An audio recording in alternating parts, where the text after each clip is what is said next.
Hola amigos, mi nombre es Fernando. ¿Les gustaría aprender a implementar un circuito on-off en VHDL?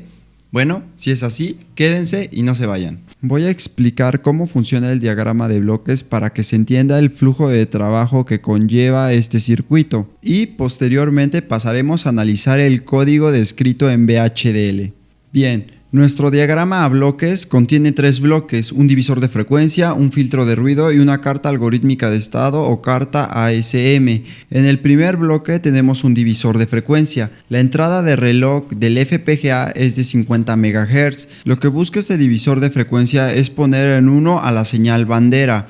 La bandera permanecerá en un estado alto, o sea, en 1, 20 nanosegundos y después bajará a 0. Pasarán 5 milisegundos y se volverá a poner 20 nanosegundos en alto y así sucesivamente. Ahora vamos con el filtro de ruido. El filtro de ruido no es más que un registro. Este registro se encarga de recorrer un bit en los flancos de subida de bandera.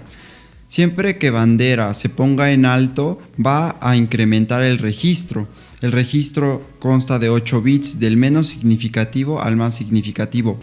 Cuando el registro llega a su cuenta final, o sea FF en hexadecimal, esto quiere decir que se ha eliminado el ruido y que el botón se toma como un dato válido. Por último, pero no menos importante, tenemos la carta ASM o carta algorítmica de estado. Esta se encuentra de llevar la transición entre el flanco de subida y el flanco de bajada del botón. Con esto sabemos si el botón se presionó o se dejó de presionar. A grandes rasgos tenemos el funcionamiento del diagrama a bloques. Ahora vamos a profundizar y analizar el funcionamiento del código en VHDL.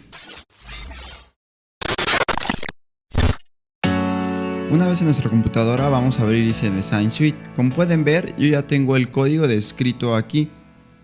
Lo único que voy a hacer es explicarles el funcionamiento del mismo. Bueno, como pueden ver, tengo una entidad denominada antirrebote. En esta entidad tengo un genérico. Y dentro del genérico tengo una constante denominada FREQ-CLK. Esta hace alusión a los 50 MHz de la tarjeta FPGA. En el puerto declaro el botón como entrada, el reloj de 50 MHz de la FPGA como entrada y un LED como salida para que me avise si se enclavó o no el dato. Entre la arquitectura y el begin tenemos la declaración de constantes, señales, tipos de datos. Como pueden ver, declaro una constante denominada delay 5 milisegundos de valor entero. Para poder calcular la frecuencia que nosotros queremos, que en este caso es de 200 Hz, vamos a dividir la frecuencia del reloj de la FPGA, o sea 50 millones de Hz, sobre los Hz que queremos, al que queremos dividir. En este caso son 200 Hz. Y a eso le vamos a restar 1, porque la cuenta empieza desde 0. Bien. Aquí ustedes tendrían, dependiendo de la frecuencia de su FPGA, lo tienen que cambiar. Si es de 100 MHz, que sean 100 MHz aquí, en esta constante. Si son 75, 20, lo que sea, tienen que cambiarlo acá para que se pueda dividir a una frecuencia de 200 Hz. Aquí declaramos una señal de conteo de 5 milisegundos y va a ser el rango de 0 hasta el valor de delay 5 milisegundos. Esto es lo que nos va a hacer el retraso o el divisor de frecuencia. Y la bandera que se va a alzar cada que se cumpla esta cuenta de con 5 milisegundos. Bien, ahora el contador, que en el diagrama a bloques les expliqué que es un registro de 8 bits. Aquí la declaración de los estados de la máquina y el tipo de dato. El tipo de dato yo le puse carta ASM y lo declaré como 4 estados, A, B, C y D. En señales pongo el estado presente y el estado futuro. Cabe recalcar que esta es una máquina hecha en el modelo Moore. Bien, ahora vamos a pasar a describir el funcionamiento, o sea, la arquitectura del código. Aquí está el primero, denominada divisor de frecuencia. En cada ciclo de reloj, o sea, en cada subida del reloj, nosotros vamos a evaluar que el conteo de 5 milisegundos sea igual al valor constante máximo. Si es así, pone a 0 con 5 milisegundos y pone bandera a 1 durante un ciclo de reloj. Por eso les decía que era 20 nanosegundos, porque permanece en alto un ciclo de reloj. Si no es así, se pone a 0. Ok, ahí está nuestra bandera.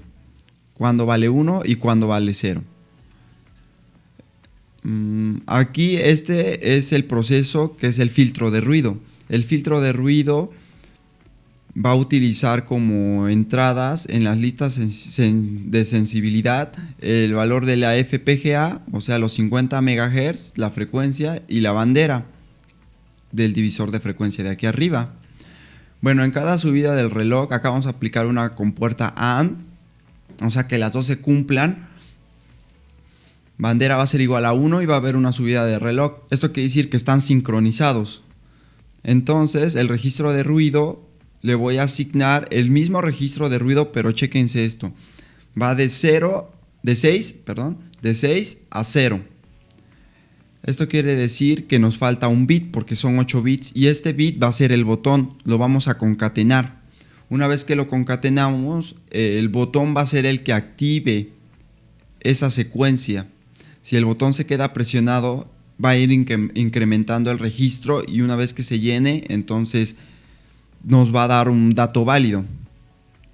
Aquí en el algoritmo de la máquina de estados, este es el proceso que se encarga de decirnos si el botón está presionado o se dejó de presionar. Con esta máquina de estados también vamos a hacer la transición entre prendido y apagado de LED. Como pueden ver, en la lista de sensibilidad pongo al estado presente, que es el que va a ir cambiando cada ciclo de reloj, y el registro de ruido, que es el de acá arriba, para saber si tenemos el dato válido o solamente fue ruido. Bueno, en el estado A, el LED va a estar apagado. El registro de ruido tiene que ser igual a FF u 8 unos. Si esto se cumple, quiere decir que el registro de ruido dio un dato válido, o sea que el botón sí se presionó, no solo fue un ruido. Si es así, nos lleva al estado B. En caso contrario, se va a quedar en el estado A. Ahora en el estado B tiene que ser lo contrario. El LED va a seguir apagado. Ahora el registro de ruido tiene que ser distinto a FF u 8 unos. Esto quiere decir que no debe ser apretado el botón. Si se cumple esto, entonces nos lleva al estado C. De caso contrario, el estado futuro se va a quedar en B. Bueno, una vez estando en el estado C, el LED ahora va a tomar el valor de 1. El registro tiene que ser igual a FF u 8 unos. Esto quiere decir que otra vez el botón tiene que ser presionado y el filtro de ruido nos tiene que dar un dato válido. Si es así, nos vamos al D. En caso contrario, nos quedamos en C. Ya estando en el último estado, el LED va a seguir prendido y ahora el registro de ruido tiene que ser distinto a FF u 8 unos. Si se cumple esto, vamos de nuevo al inciso A y si no, nos quedamos en el inciso D. Sí pueden notar cómo es una secuencia de 2 estados para el LED apagado y 2 estados para el LED encendido. Esto quiere decir que uno revisa que se presionó el botón y otro revisa que se dejó de presionar cuando el LED está en 0. Y luego si nosotros vamos a ponerlo en 1, el LED se tiene que verificar, cuando el LED está prendido, se tiene que verificar que se presionó el botón, pero también cuando el LED está encendido se tiene que verificar cuando se dejó de apretar el botón. Y por último ya tenemos nada más la transición de estados, que es una asignación en un proceso. En cada flanco de subida del reloj, o sea de 50 MHz, entonces el estado presente, que se usa como lista de sensibilidad en la máquina de estado ASM, se le va a asignar el estado futuro, que es el que está cambiando constantemente en los estados.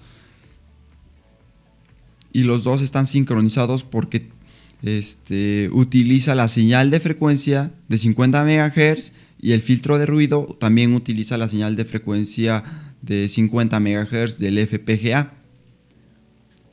Y en sí esa sería la descripción del código.